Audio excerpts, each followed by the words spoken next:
कभी सोचा है कि किसी का चरित्र ही उसकी किस्मत कैसे लिख सकता है? आज हम एक ऐसी ही बड़ी दिलचस्प कहानी सुनने वाले हैं जो बिल्कुल इसी बात को सच साबित करती है। तो चलिए शुरू करते हैं।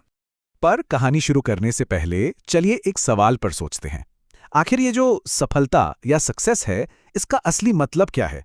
क्या ये कोई बड़ा ओहदा है, या फिर बहुत सारा पैसा, या शायद कुछ और?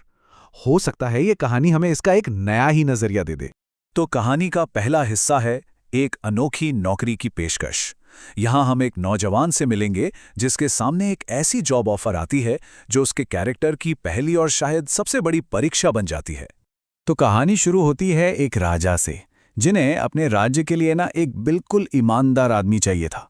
अब महीनों की खोजबीन चली और फिर जाकर उनके मंत्री को हजारों में से एक हीरा मिला।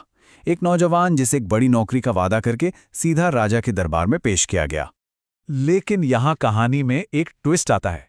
मंत्री जी तो बड़ा वादा करके ले आए, पर राजा को उस समय कोई खाली पद ही नहीं सूझा। अब काफी सोचने विचारने के बाद उन्होंने उस नौजवान को सिर्फ 15 रुपए महीने पर एक बिल्कुल वीरान से दफ्तर में चपरासी का काम दे दिया।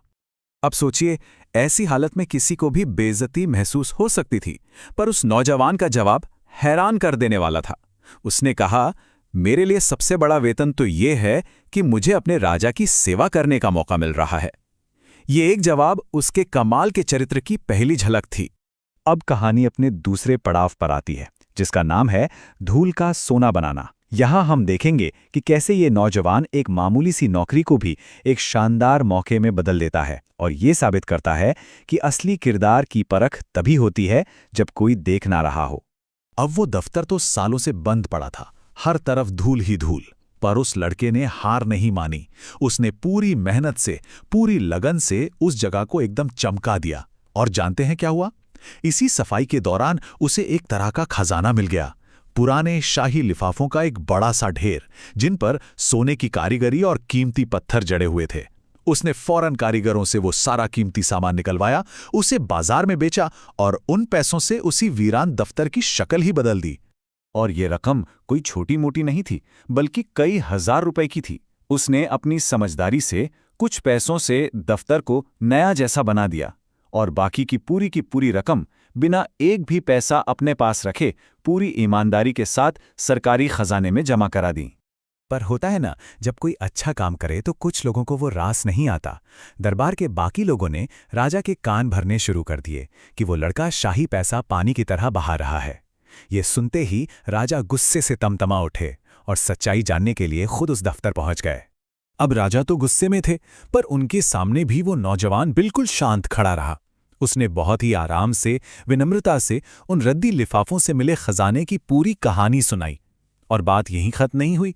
उसने हर खरीद बिक्री का पूरा हिसाब किताब और सारी रसीदें भी राजा के सामने रख दी। और तो और खजांची ने भी इस बात की पुष्टि की कि हाँ, सारा बचा हुआ पैसा खजाने में जमा हो चुका है। लड़के की ऐसी ईमानदारी और सूझबूझ देखकर राजा हैरान रह गए। वो इतने खुश हुए कि उन्होंने उसी पल उसे राज्य का वित्त मंत्री, मतलब फाइनेंस मिनिस्टर बना दिया। जरा सोचिए, एक चपरासी से सीधे वित्त मंत्री।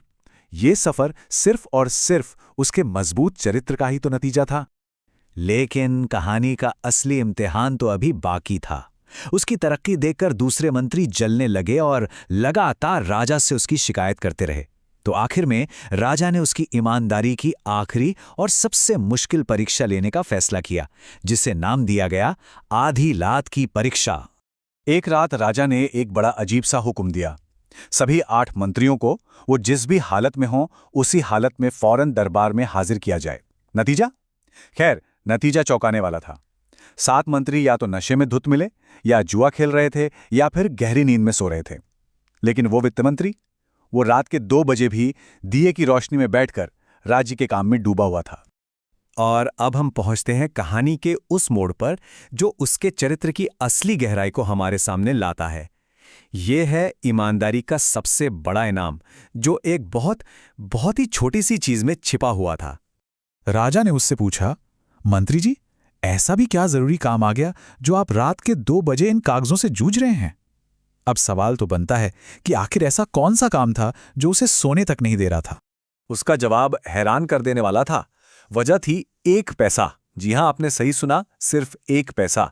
दरअसल दूर के एक इलाके से आए सरकारी टैक्स के हिसाब में पिछले साल के मुकाबले सिर्फ 1 पैसे का फर्क आ रहा था। और वो पूरी रात जाग कर बस यही पता लगाने की कोशिश कर रहा था कि ये गिनती में गलती हुई है या सच में कोई गड़बड़ है।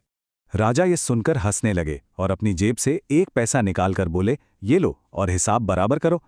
लेकिन वित्त मंत्री ने बड़े अदब से वो पैसा लौटा दिया और जो बात कही ना, वही इस पूरी कहानी का सार है, इसका निचोड़ है। उसने कहा, महाराज, बात 1 पैसे की नहीं है।